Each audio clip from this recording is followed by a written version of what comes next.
la misma eficacia, ¿qué excusa tengo para dar un combinado que tiene riesgo tromboembólico? Me imagino que si ustedes dan un combinado y tiene un tromboembolismo, yo como abogado le diré a la paciente que les denuncie. ¡Qué fuerte! Pero hay dos motivos que no están tan claros. Menos mal que tenemos una salvación. Uno es el cumplimiento, los sangrados, que es el tema que me han puesto hoy. ¿Son los sangrados lo suficientemente aceptables para la paciente, para no perder la paciente? Bueno, buena pregunta, que es lo que vamos a ver. Y la segunda, que también la vamos a ver, y esa está en duda, en una chica joven, ¿el solo gestágeno mantiene la densidad mineral ósea? Las autoridades, ni la FDA norteamericana ni la Agencia Europea del Medicamento, se habían preocupado hasta ahora de la densidad mineral ósea con los anticonceptivos. Y ahora, a partir de ahora, ya lo van a exigir. Luego, estudios con densidad mineral ósea van a aparecer, y eso me parece brillante, ¿no? Me parece que es una asignatura pendiente. Es lógico que el concepto de hormonofobia, justificado o no justificado, haya hecho que la tendencia de los solo gestágenos, de los POP, progesterone only pill, sean y estén ahí con una fuerza cada vez mayor, esa tendencia que les he explicado yo al principio, y esa va a ser una tendencia difícil de quitar, difícil. Entonces, que sepan que la administración de solo gestágenos tiene una trayectoria que va a ser complicado no seguirla, ¿verdad? Es cierto que los índices de Pearl, se ha dicho aquí, son muy parecidos. Es decir, si tú ya tienes la eficacia que quieres, la única manera de conseguir, de mandar tratamientos es o menos efecto secundario o que tengan unos efectos beneficiosos más allá de la anticoncepción, que son los dos juegos que tenemos ahora, ¿no? Esos dos juegos son los que tenemos que hacer. Fíjense que el truco de la drospirenona, y ya recuerdo miles de anécdotas para decidir, dosis, que este es linda, y pauta. ¿Por qué creen ustedes que hicimos 24/4? Por dos motivos. Cuando das 4 días de descanso, consigues con más facilidad tener menstruaciones regulares. Luego la trayectoria era, oiga, que con el solo gestágeno, con la sola drospirenona tenemos claro que es eficaz. Pero ¿cómo conseguimos superar al desogestrel, al Seracet, que era el gold estándar hasta ese momento en sangrados? Que ahora les demostraré que sí se superó. Pues haciendo la pauta de 24/4. Y porque los 4 días de descanso, fíjense qué punto, permiten que el ovario se recupere un poco y produzca más estradiol. Luego, estoy consiguiendo un pequeño pico de estradiol que ya me vendrá bien para la densidad mineral ósea. Luego, por lo tanto, esto que ven ustedes 24/4, pues nos pasamos 3 meses discutiendo un montón de gente si era lo correcto o no, viendo o no viendo los bioquímicos, los otros. Luego cada historia tiene su razón profesional tremenda. Fíjense que la pregunta del millón, y aquí la pongo, quizá en esta está más clarita, en esta está más clara. La pregunta del millón la pongo sobre la mesa. ¿Qué cantidad de estradiol en sangre es suficiente para mantener la densidad mineral ósea en una mujer joven? Dicen, la IOF, la International Osteoporosis Foundation, dice que con 35, 40 picogramos mililitro de estradiol sería suficiente. Yo no lo tengo claro. Estas son las cifras de estradiol normales que se tienen con Slinda, que aproximadamente pueden llegar a 45-50. Entonces, fíjense, la pregunta en cuanto a la densidad mineral ósea es nivel de estradiol en sangre suficiente para que si estás aumentando porque todavía no has llegado al pico de masa ósea, siga aumentando. Claro, la media de una mujer joven de estradiol es 80 picogramos. Si yo sumara todos los días, junto con el pico de la ovulación de 400, etcétera, la media es 80 picogramos de estradiol. Y yo le estoy dando 45, 50, le estoy manteniendo por ese pequeño crecimiento del folículo. Ya saben ustedes que no inhibe totalmente el folículo, que lo que hace el solo gestágeno es que haya un crecimiento folicular suficiente para producir una cantidad determinada de estradiol. Luego es un campo apasionante y una pregunta que todavía no está respondida. No solo eso, sino que la FDA norteamericana ha dicho en este caso Exceltis, que quiere tener datos de la densidad mineral ósea de un estudio en el próximo tiempo. Y sobre todo cuando tiene un estudio maravilloso en adolescentes que demuestran la eficacia. Luego, ponemos un tema que está ahí, pero que nos gustaría en el futuro tener más datos de densidad mineral ósea. Estos son los niveles de estradiol que con Slinda y con otros componentes, pero claro, el etinilestradiol es un potente. Todos los combinados que tengan etinilestradiol se ejercen una potencia tremenda sobre el receptor, la duración en el receptor y por lo tanto el efecto a nivel estrogénico es mayor. Luego ahí es una de las preguntas que les dejo encima. Esto es un poquito el planteamiento de las necesidades que vamos a tener de la densidad mineral ósea. Dicho esto, pasamos al tema del sangrado.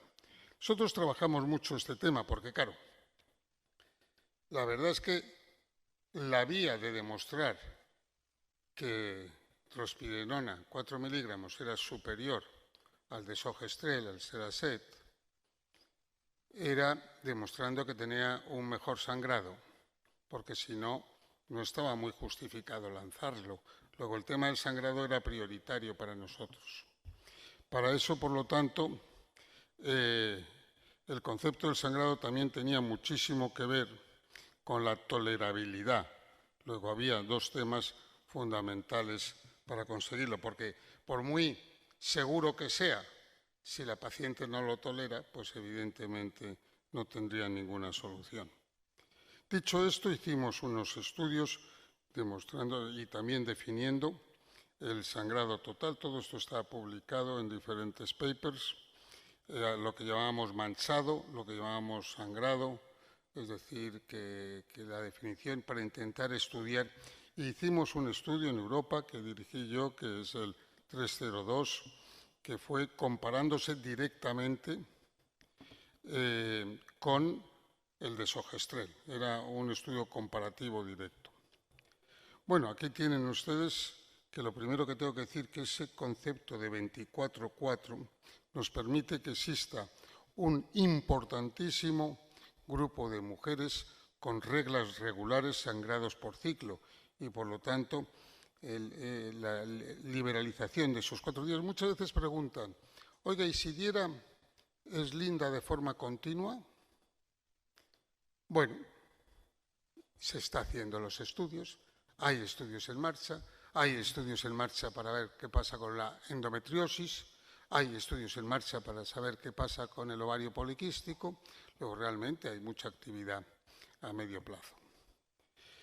Este es quizá para mí lo más importante, era demostrar en el estudio que se tenía menos manchados y sangrados intermenstruales, es decir, no regulares, que el desogestrel. y aquí tienen ustedes los datos que fueron evidentes y significativos y que están muy publicados. En muchos sentidos aquí lo tienen también.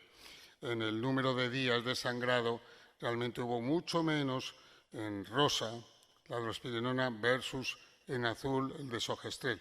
Es decir, sí que conseguimos la pregunta que nos hicimos. Es decir, oiga, para lanzarlo tenemos que ser claramente superiores al gol estándar en cuanto a sangrados y pérdida de pacientes por esos sangrados. Aquí lo tienen ustedes, número de días de manchados, ya no solo sangrados, sino de manchados también fue superior, es decir, hay menos manchados, es decir, manchados son poca cantidad, lo que se llama spotting en inglés, sangrados, que ya es más cantidad, había muchos menos totalmente. Y la reducción del sangrado prolongado versus desogestrel también fue superior. Es decir, todos los parámetros fueron claramente superiores y en eso no quiero insistir. En el número de días de sangrado y manchado no programados fueron mejores, en el número de días sangrados y manchados no programados en un subgrupo de mujeres con sangrados por ciclo tampoco. En fin, aquí lo tienen el resumen. No hay duda de que fue mejor y superior al desogestrel, que eso justifica el por qué está en el mercado, que el sangrado disminuye con el tiempo, además progresivamente. Ese tema es interesante. Otro tema que nos planteamos es si la pregunta es, oiga, en este caso drospirenona 4 miligramos, para que vean cómo realmente se saca un producto en el mercado, ¿no? Que es haciéndose preguntas y haciéndose estudios. Nos hicimos este estudio, que es el estudio Ariana, que es, ¿podemos predecir la paciente que no va bien, que va a tener manchados y que se va a desesperar? Pues sí, hicimos el estudio Ariana con todas estas particularidades también. ¿Y qué vimos? Fíjense ustedes aquí. Que hay un grupo que es grande, el 55% de mujeres, en el que realmente la probabilidad de sangrado de futuro será baja, es decir, que te puedes quedar tranquilo, y moderada, otro 2%, y hay en cambio un 5% que la probabilidad de que vayan regular es alta. ¿Cómo hicimos esto? Pues fíjense, lo que sí sabemos es, la paciente que en los primeros 3 meses tiene sangrados desorganizados, les va a ir mal. O sea, lo que tienen que hacer a los 3 meses es decir, señora, a usted esto no le está bien y cambiarle, y por lo menos somos honrados. Es decir, oiga, sí es cierto que hay un porcentaje de mujeres que aunque le dé usted es linda, le va a ir mal, sí, de sangrados me refiero, y que por lo tanto, si les va bastante mal desde el principio, no insistan, cámbienle al cabo de 3 meses. Y si en cambio la que va bien o mancha poco, le va a ir bien continuamente. Ese es el estudio Ariana. Es decir, estudio de probabilidades de lo que va a pasar. Eso me parece que era una manera práctica y sincera y honrada de transmitir a los profesionales todo el tema que había. Y aquí lo tienen. Se hizo en los 2 estudios, en el 3001 y en el 3002. Y por lo tanto, el mensaje, y eso nos quedamos muy tranquilos, es decir, en relación con los sangrados, la aceptabilidad es tremenda. Y ya un poquito, lo ven ustedes, que realmente prácticamente el patrón de sangrados creemos que es muy parecido a los de los combinados y eso es lo que nos hizo estar contentos. Luego la tendencia nadie la va a quitar. Fíjese que la interrupción del tratamiento debido al sangrado fue tremendamente escasa. Todos estos datos es para soportar el apoyo de la razón de los usos, del POP y en este caso de Slinda, que aquí lo tienen. Otro de los temas que sí me gustaría decirles es que no solo mejora la dismenorrea, como todos los anticonceptivos mejoran la dismenorrea, sino que se planteó, y ya lo he dicho antes, que posiblemente se están haciendo estudios, sea interesante para la famosa endometriosis, ¿no? Y aquí tienen, por lo tanto, la satisfacción de las pacientes también que sufrían dismenorrea. Y yo sí quiero aquí decirle que es por primera vez en la historia, no se puede dejar de decir esto en la historia, ha aparecido un fármaco en el mercado con estudios específicos en adolescentes. Fíjense qué 2 combinaciones. Estudio específico en adolescentes y seguridad total. Pues si te viene tu hija de 16 años que quiere un anticonceptivo y que el único problema que puede ser es que tenga manchados al principio y entonces la cambias. ¿Cómo no le vas a dar un solo gestágeno sabiendo que no te va a dar riesgo tromboembólico cero? Fíjense que a mí es que el que se haya hecho por primera vez en la historia un estudio específico en adolescentes antes de sacar al mercado el producto me ha parecido estupendo. Y los datos son, bueno, muy buenos. Le voy a ir rápido porque no es decirles que este fue el estudio publicado y que efectivamente el sangrado fue muy bien tolerado, también como el tema mío era el sangrado y el manchado fueron muy regulares. También disminuyó la dismenorrea en nuestras adolescentes y claramente que era importante y que estuvieron muy satisfechas todas estas. Se redujo el número de analgésicos.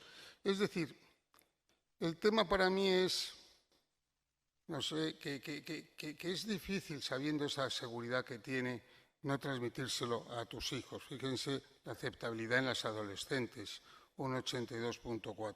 Luego tenemos una herramienta nueva de seguridad para poder dar y con datos científicos a nuestras adolescentes. Bueno, ya prácticamente estoy acabando. Decirles que el patrón de sangrado, hoy por hoy, con solo gestágenos, había hasta la hora, hasta la fecha, era uno de nuestros problemas que teníamos, pero que con esta nueva pauta de drospirenona 4 miligramos, 24,4, hemos conseguido superar el gol estándar hasta ahora, que era el de sogestrel, que tenemos datos específicos muy interesantes en mujeres adolescentes que nos dicen que también la aceptabilidad por el sangrado es muy importante y la mejoría de la dismenorrea y que por lo tanto en este sentido hemos dado un paso adelante. Y sin embargo nos queda, aquí están todas las conclusiones, nos queda una asignatura pendiente que es conocer más sobre la densidad mineral ósea, que queremos saber más, queremos realmente determinar cuál es la cifra, si es así, de 40 picogramos mililitro de mantenimiento de la densidad mineral ósea, pues bienvenido, y ese será uno de los temas que tenemos. Por eso, en conclusión, fíjense que en temas de sangrados, al final, lo que te quedas es con el concepto de la aceptabilidad, y está tremendamente bien aceptado, y que la elección de la drospirenona fue consensuado por todas las virtudes que nos ha dicho el doctor Hernández que tiene la drospirenona y que se ha consolidado, no solo para el solo gestágeno, sino para acompañar, en este caso, a la última combinación con este trol. Muchas gracias.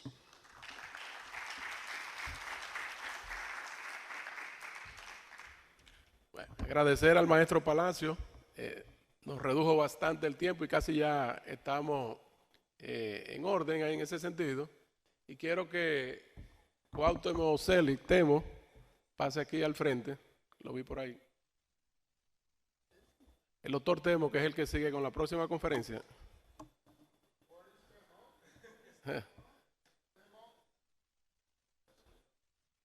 Fue al baño.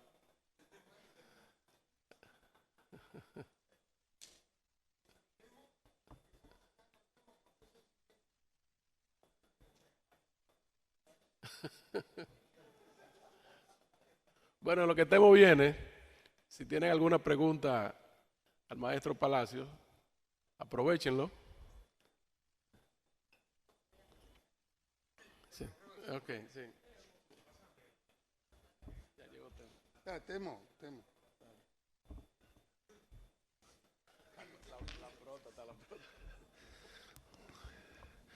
Muy buenos días, tengan todos, muchas gracias, es un placer estar aquí y una felicitación a todo el grupo de ALA por este primer Congreso Latinoamericano de Anticoncepción, que espero disfruten. Se ha elaborado un programa con mucho entusiasmo y cariño, y desde luego por la recepción de estar en este cálido país donde realmente nos sentimos como en casa.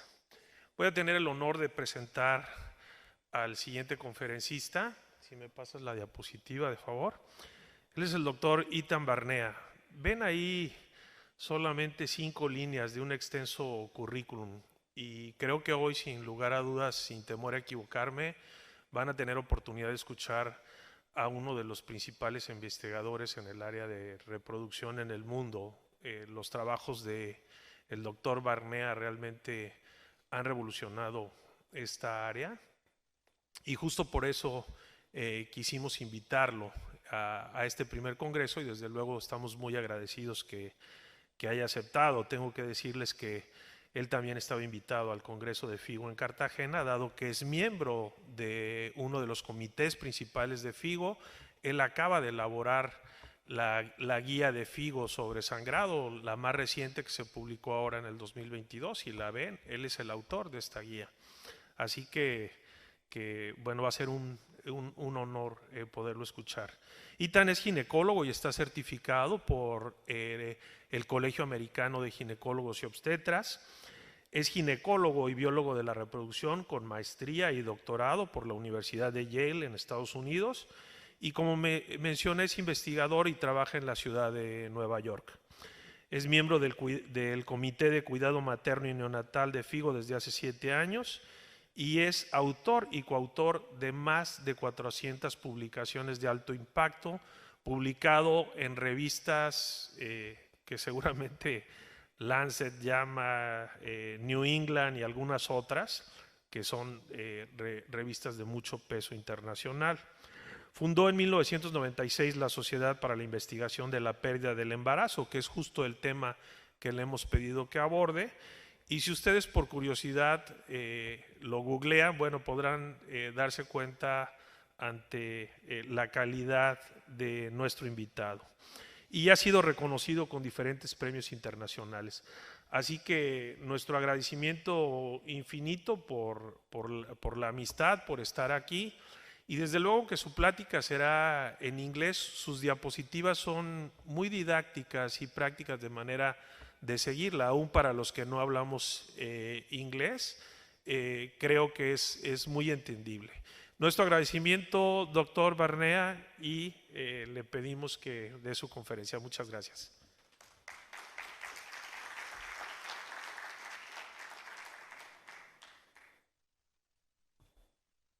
Buen día, muchas gracias por la invitación.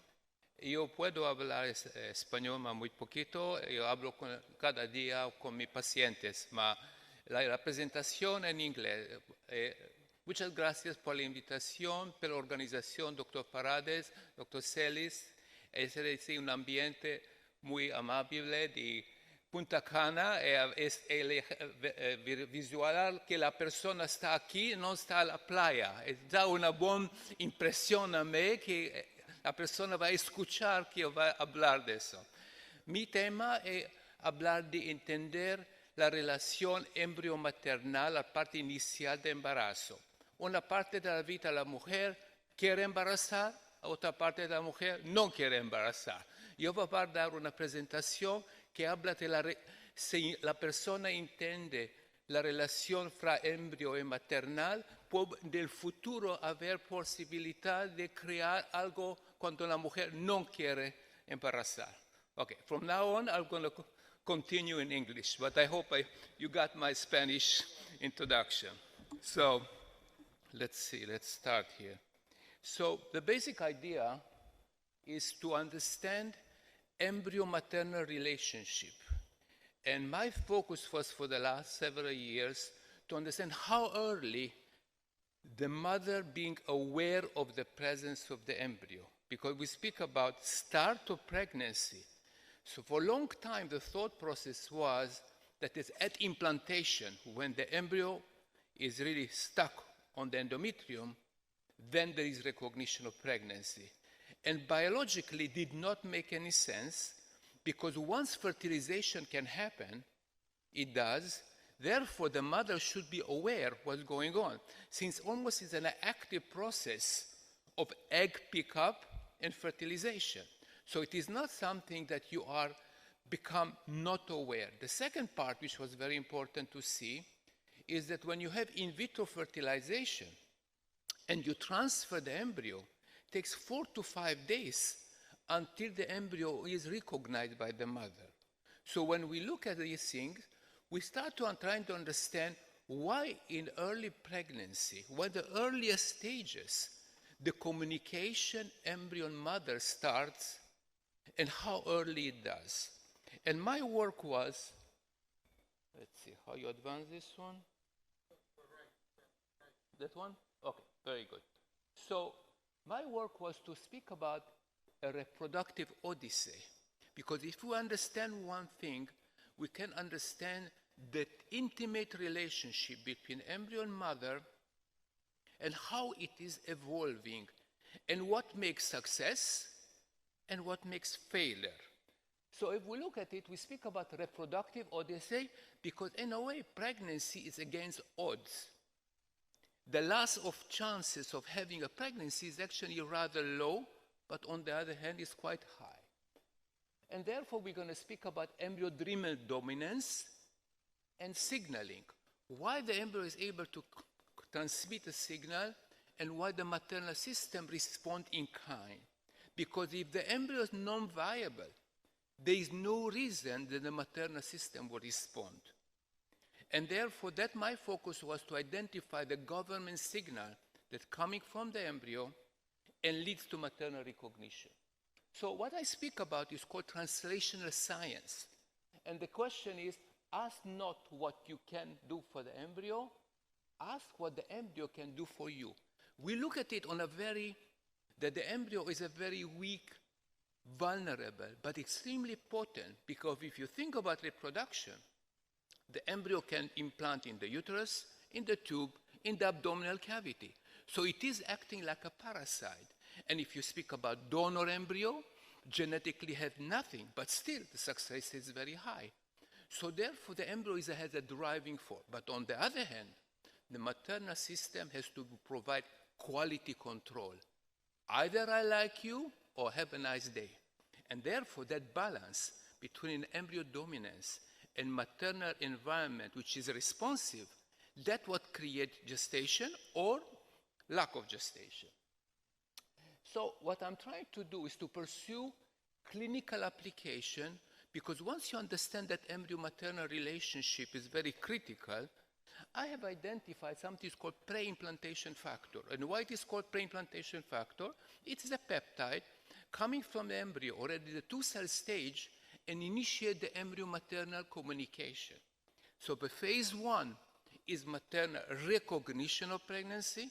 Number 2, maternal adaptation. If I recognize you, then maternal system also will adapt, because there is no reason to have a recognition. If no recognition, why should be an adaptation? Why? Because maternal system pays the price to adapt to the embryo. So these are the books that I kind of published about early pregnancy, and I think that was stated that I have 400 publications, I have only 240, so let's not overstate it, you know. It's enough, but it is enough. I'm very proud of one book because I did it with Bob Edwards, the father of in vitro fertilization. It's called Embryonic Medicine and Therapy. So that's something 20 years ago I had really the opportunity to work with Bob Edwards, who did the first in vitro in the world. So, question, when does a viable life begin? Very good question. Do we have the answer for that? So then we can look at it as a reproductive odyssey and look at it very carefully. What are the odds of having a healthy pregnancy? As an egg during fetal period, very, very low, because you have hundreds and thousands of that. And if you look toward conception, around 33%, moving to 66%, 88%. What it means is that once you reach to the point of implantation in early pregnancy, the likelihood of loss of pregnancy becomes very, very small, maybe 2%. That means the embryo quality counts, but maternal system is very vigorous to say, keep it, reject it. But once that passing, look at the numbers, 88%, 97%, 99%. So by the time of birth, unless there is maternal complication and fetal complication, very, very high take-home. So the system of 005 in prenatal period, the fetal ova up to 99%. That means from 2 million going down to extremely low rate. Therefore, every product has to be very well selected. And when you look at it in the embryo, odds say very low odds, high quality, take-home outcome. Live birth rate, 2 out of 2 million of fetal organ. Why? Because a woman usually has 2 children in general during pregnancy, but she started with 2 million oocytes. Therefore, when you have such a high selectivity, that's the reason we speak that most pregnancies are really successful when they reach beyond the embryogenesis. And that's something has to be kept in mind, that we are very lucky that sperm produce non-stop, but eggs produce only once a month, 1 or 2 eggs. And it comes for 2 million that started during fetal period. So nature builds selectivity, and by being selectivity, it reaches to that quality. Selectivity related to quality. And that's the reason when women use contraception, they are very selective after to be able to have high quality pregnancy. And then if you look at it the other way around, fetal period 005, delivery 99.9. And once you see that analysis, you understand it, you say, I have to be really making sure, but each time I stop the contraception, I create a right environment to do good quality pregnancy. Because, you know, women want contraception, pregnancy, contraception, pregnancy. So if you do a good quality contraception, the pregnancy should be coming of good quality, because that starts and finishes in that order. So let's speak about embryo-driven dominance and signaling. And what I look at it is that pre-implantation factor, it's called PIF, it is called that way because it's a peptide starting from the 2-cell stage embryo. And it exists in the human, in the cow, in the horse, in the pig, in the panda, you name it. And therefore, if you look at it, these are the functions of PIF in pregnancy. It is secreted and targets the embryo. The embryo is a parasite. Therefore, something comes out of the embryo, targets the embryo. It has a trophic and protective effect. Remember, parasite need its own defense system. Second, you find it in the cultured media, and you can relate it to embryo viability. If the embryo is viable, it is a marker for it. And therefore, PIF pregnancy-specific embryo signal, and you can speak about the role and action from fertilization delivery, from pre-implantation up to implantation. And this is coming signal, interaction, and then it happens. So therefore, when you look at it, you need a maternal recognition followed by maternal adaptation. And therefore, what we look at it is that something that starts leads to the end, to a finish. And therefore, PIF is involved from the earliest stages of gestation until end of the gestation. And what I'm going to talk to you about, its function. So what is very important to realize that nature has a gift. And through 200 million of evolution, PIF sequence from mouse to man have never changed. Therefore, something that it stays so much during reproduction process from the earliest mammal until present is very important, and to us gives a good satisfaction that the same mechanisms are operative from mouse to man, and therefore the embryo-maternal relationship, once evolution allowed for mammalian development, led us to have this PIF, and therefore my job was to try to understand its biology, its function, and what it does. So when we look at it, is that what PIF does, it targets embryo and mother, and then you have to look at it, what are the elements it does. Since the embryo is more vulnerable in maternal system, what is the first thing that you have vulnerability on the cellular level? Oxidative stress. Every cell, first time is damaged, is called oxidative stress. And therefore, PIF major target is thyroredoxin, which related to oxidative stress. And why it is important? Because if the embryo is exposed to adversity of the maternal environment, there is no reason for it to develop. So it helps to self-elimination. The second element is called heat shock protein. Why? Because the protein are being damaged. First, you create stress. Second, you create damage. And what PIF target those to lead to restoration of the cellular function, because the embryo live or die based on those two elements. And the third one, which we find it as a receptor for PIF, related like cortisone binding site. So it acts like a benign corticosteroid. And that's the reason it has immune regulatory and does not have immune inhibitory effect. So if we understand more embryo-driven dominance and signaling, we try to understand, is it true? And what you see here, that only PIF, positive embryos, lead to live birth. That means, if you look in the cultural media and you try to transfer PIF negative embryos, they do not implant. And this was done at earlier study showing 18 out of 18, 0 pregnancy. That means it's a very critical element in embryo-maternal relationship. On the other one, which was positive, came around 25% take-home baby. Why? Because the maternal system is involved in quality control. And as you see below, if you have an observation by ELISA, you need to confirmation by amino acid analysis. And as you see, it is in embryo culture media, 15 amino acid, it is present. So you have two-level confirmation, antibody-based, amino acid-based. And then what we show is we published, PIF present correlates with embryo viability, detection in embryo culture media. We did it in cows. And what it shows, that PIF secreted only by viable embryos, but it is not by atretic embryo. So it's an index of viability. And why it is important? Because if this signal is not emitted, the maternal system should not respond. If the material are not responding, there's no reason for pregnancy to take place. Okay? And therefore, we looked at it also in the circulation. This is again from cow pregnancy.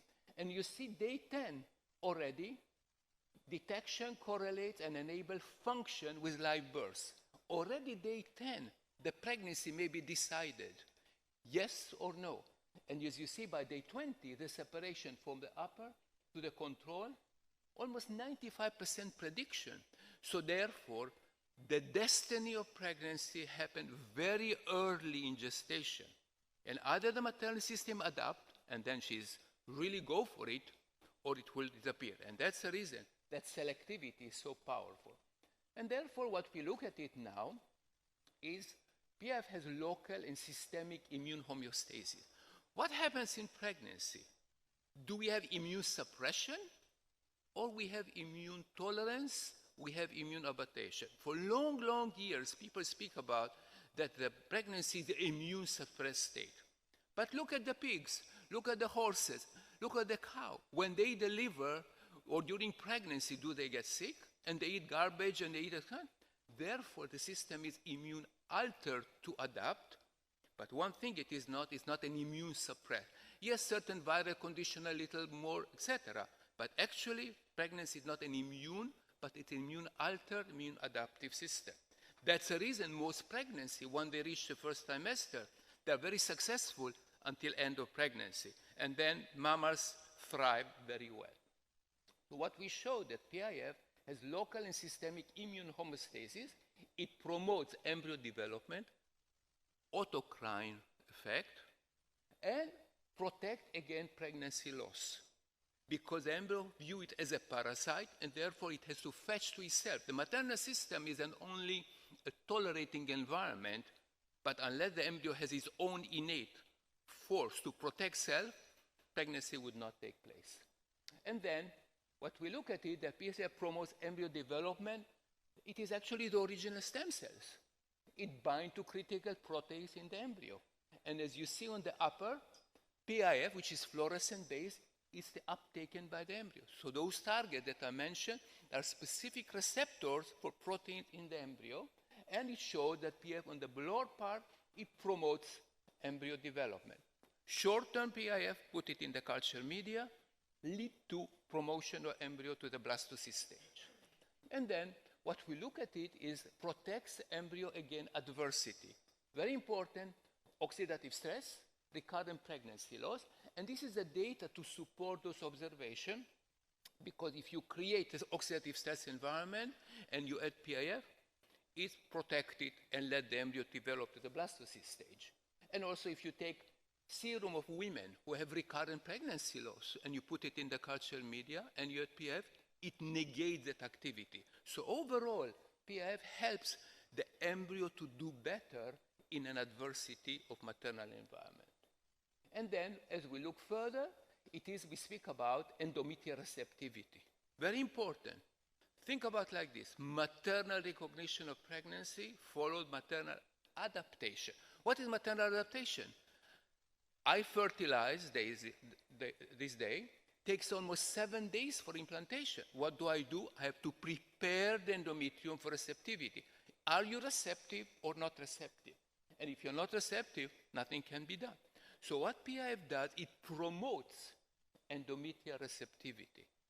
Therefore, it creates that hiatus between fertilization to implantation. So by the time the embryo reaches into endometrium, the maternal system ready implant, and therefore there is a very narrow window of implantation. You miss it, tune in next month. So therefore, if we look at it, what PIF action is, SPIF promotes embryo implantation, create a favorable endometrial environment, and it likes a continuum. Before implantation helps increasing the integrin in the endometrium to make the endometrium more favorable. During implantation, it creates a more immunological and ability to invade. And after, promote decidual function and embryo development. So what we speak about like a seamless interaction, because the embryo all the time is aware, if my environment is favorable for me, because I can fail pre, during, and post if the environment is not right, one, or my quality is not good. So the interplay between embryo quality and the endometrium. And then what we'll show here, PIF promotes endometrial receptivity starting prior to implantation, and you speak about integrin, we speak about it, this is all GeoGrow, MSC3, and ICM. So we start off entering to the biochemistry. This is kind of evidence showing what I was showing to you that are related to mechanistic understanding, specific pathway involved, and think about implantation is a very complex process, so it's not the time to go over to every mechanistic, but this is give you a sense, because beta integrins are very important for implantation. And then SPIF adapts endometrial receptivity to need at implantation and during first trimester. As I told you, it's a continuum. And when there is a continuum, because either the system flows or it stops. So you have to do pre-implantation, during, and post-implantation. And this gives you data. So now we are looking into trophoblast. What is a trophoblast?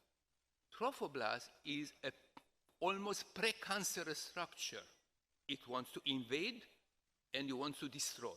So if you go to molar pregnancy, it will keep on going on you. So what you need to do, allow it to advance, but don't allow it to advance too much. So what we speak about is that promote trophoblast invasion, but control it that will not be excessive. And what is PIF action created that balance, because otherwise it becomes a very aggressive thing, and as you say, it can transform to pre-malignant. And what we show that PIF promote tolerance and acceptance, regular trophoblast invasion. And what is the evidence? One, that if you look at PIF, it is expressed in the earliest part of the implantation phase, because you find it, you see at the implantation site, the trophoblast already is a leading part expressing PIF. So it's not secreted only by the embryo, but is also secreted by the earliest trophoblast, and it is the leading edge. And being the leading edge, create the first seamless interaction with the maternal system. And that is something very important. And then what you see, that the level in the first trimester is high, But as you go toward the end of pregnancy, very low. Alpha, omega. Tolerate, keep, reject as delivery happen. And that's what will happen. This is called the cycle of pregnancy. And then, very important, tolerance. What we spoke about, for example, one of the major markers is called HLA-G. What it does is a tolerance without suppression. It just creates an environment that I want favor this pregnancy to continue. It will be limited. I'll be observing. The maternal system all the time is very aware of what's going on. And once that time happens, PF goes down, pregnancy is ended. And when you see on the lower part is that PIF, much better than progesterone in promoting HLA-G in side-by-side study. What it means, if you think about progesterone, progesterone is a late comer to the trophoblast. PIF is there on the earliest stage of the trophoblast. Therefore, when you look at it, what PIF does? One, it promotes progesterone secretion in the trophoblast. Number two, promote the progesterone receptor. When you take those two together, there is a synchrony between progesterone action and PIF in order to promote pregnancy. Because progesterone is present in the trophoblast around 8 to 9 weeks of gestation, and PIF already present already in the two-cell stage embryo. That synchrony is critical for pregnancy success. And as we look further, PIF integrated local and systemic protective effect, reduce at-risk pregnancy.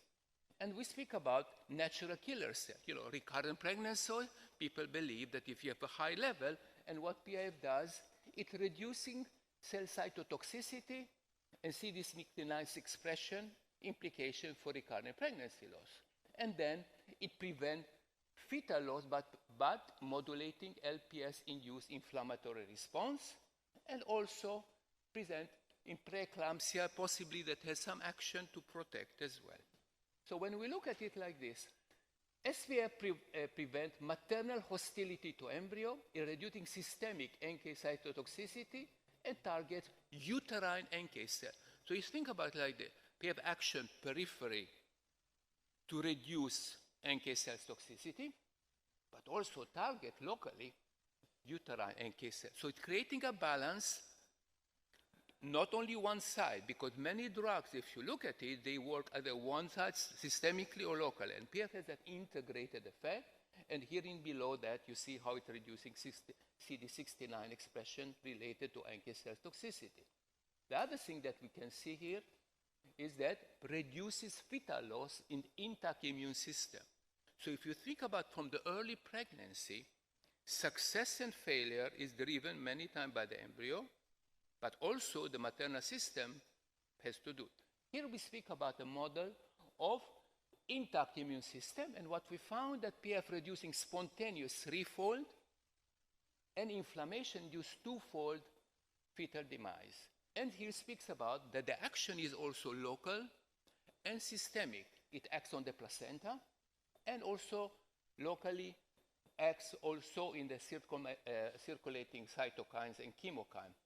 What was very interesting to see is that protect against fetal loss weight, but does not affect the placental weight. So it creates a protrophic for a pregnancy to be of good quality, while does not over-enhancing the trophoblast wear. So by doing that, you create, the PF helps the environment which is adverse to the embryo to be successful during pregnancy. And then, when you look at it also, PF protects against prematurity. It promotes progesterone action in the trophoblast, and you can see the receptor and the secretion in the trophoblast. What is important to see that the next thing which we looked, hold on, it doesn't advance. No mass? Okay. Yeah, so here it is what we did. The PF reduces inflammation and prevent preterm birth. And this was something recent paper which I want to go over it with you to do. We looked in the model because what is a major problem today and in many developing countries, prematurity. And what we did a model of inflammation in an immune intact system. And what we found that SPF reducing fourfold premature delivery in an intact immune system. And therefore, it could be in the future, what I mentioned to you, could be utilized as a preventive of reducing of patients who are at risk. But this data, I think, tells us a very clear story that is able to do that. So that is number one. Then second point of this, which was very important, let me go back, it protected the fetal brain against inflammation. Because what happened prematurity? Not only the mother suffers because all the things that she does, but the fetus it is. And what we found is that what PIF does is reducing fetal brain inflammation. So therefore, not only that you're able to reduce, but in case there is, you can protect the brain, because what is the most vulnerable part if you're born prematurely is the brain. And that's what was very important to show, and here is the data to support it, okay? And here it is speaking about how it is done and what are the mechanisms involved, you know, because whatever I tell you on general terms, there is hardcore evidence for cytokine, chemokine, pathway, gene expression, all to support it, but I wanted to give you a generalized view of things, and I have all the publication, if anybody interested, to support those observations. So for example, this is lower premature fetal brain inflammation, increased number of neural cell progenitors. So this not only protects against inflammation, but also mature the fetal brain toward newborn formation. And that is critical because many drugs maybe have a little lowering of this, but do not have that dual effect. So we hope one day that will be utilized. And then you move to the newborn, you say, okay, the baby was already newborn, and what we show is PIF bolstered neuroprotection, protects neural repair following complex brain injury. And we found very recently, for example, is better than hypothermia. We did some study, we're working with the NIH on it. So that means if you think about the integration from conception until delivery, PIF is a pro-embryo, pro-fetus activist, you know. And when you look at it, they said, wow, it's interesting that why, one, it promotes implantation, and second, even help for the newborn brain to do better, because it is through evolution. The embryo had to acquire those qualities in order to say, if I create a pregnancy, these are mammals, remember, we are not birds, we are not marsupial, I need to have that ability to be a guardian of the embryon health from start to end. And I think the data that I generated with you and explained to you are really supporting those observations. So I think that what we look at it in the last part is just targeted systemic immune system. We discussed about it, that immunity has to be a homeostasis and not suppression. Should be tolerance and not suppression. And I think I showed you what are that oxidative stress, protein misfolding, and acting like cortisol. So if you look on those things, that's the reason the majority of pregnancy are healthy. Only the minorities are not healthy. Why? Because the embryo, instead of having adverse effect on the maternal system, it created that balance. And therefore pregnancy, unless prove me wrong, of course if you're genetic thing or if you have a very serious disease, is healthy. So mammalian evolution was able to develop because that fine balance. Before that, there was in the bird was the egg, this thing was not developed. The marsupial was partial.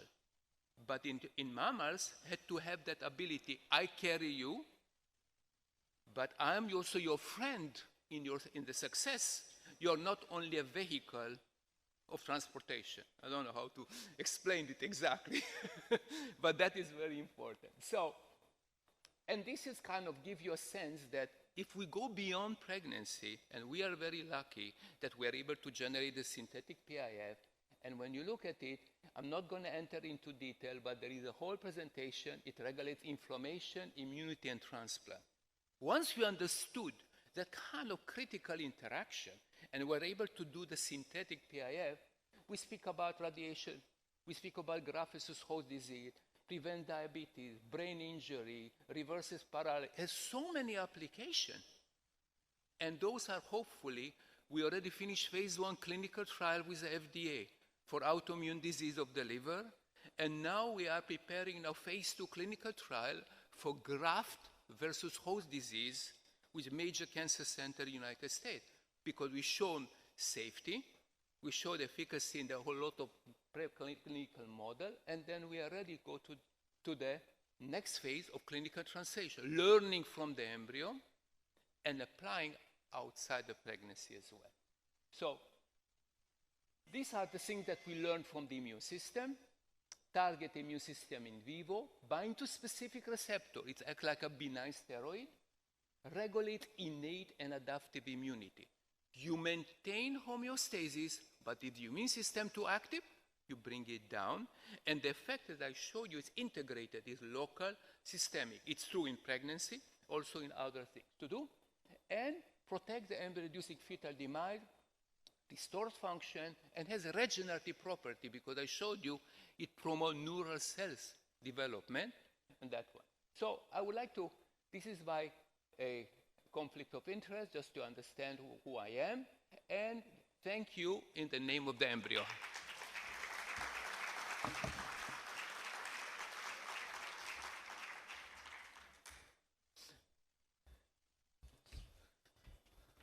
No sé si tenemos tiempo para una pregunta, dos.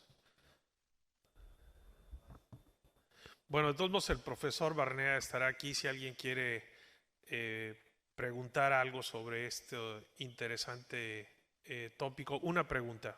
¿Tú, Santiago? Sí. Por favor, le prestan un micrófono al profesor. Y quizá avanzando, one of the most important things in our countries is the development of mortality in preeclampsia area. Yes. And I think this is a very important scenario for this. Coming. Go ahead. Primero la voy a decir en castellano, en español y después en inglés. En español, para que me entiendan, es durante mucho tiempo se decía que después de dejar de tomar anticonceptivos combinados orales, habría que esperar 2 o 3 menstruaciones para tener un buen endometrio, en términos de preimplantación. Ahora ya no. Ahora se dice que te puedes quedar embarazada al mes siguiente. And the question is, what do you think about exactly this point? Do you think that it's much better to wait for 2 or 3 months? Or maybe we can go ahead very quickly after stopping the oral contraceptive? Because this is the concept of the environment, the endometrium, and exactly if they have some effect or not after stopping. Yo trabajo con muchas mujeres que quieren se embarazar. Por eso yo trabajo muchas veces de utilizar de anticonceptivo en preparación, como trabaja mucha mujer que tiene ovario policístico. Allora, por mí, la mejor forma de tranquilizar el ovario es después inmediatamente crear una ovulación. Yo miro la calidad del ovario que no tiene mucho policístico. Cualquier vez debe usar 2 meses, 3, 4, 5 meses. Fin el ovario policístico se ne va. Fin la línea de la matriz te viene mínima. Y después darle algo por ovulación. Yo utilizo muchas veces el letrozol. Una pastilla de día 3 a 7. Tengo que muchas mujeres tienen estimulación ovaria mínima, ma ovulación de calidad día 13 14 de muy buena calidad. Y yo utilizo muchas veces la SLIND, progesterone only, de mi práctica.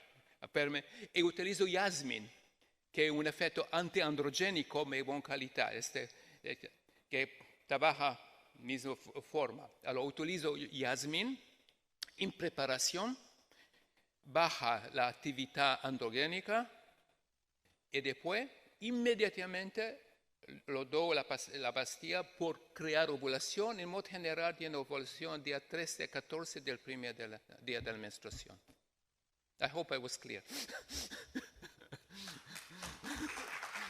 Muchas gracias. Okay. Was I clear?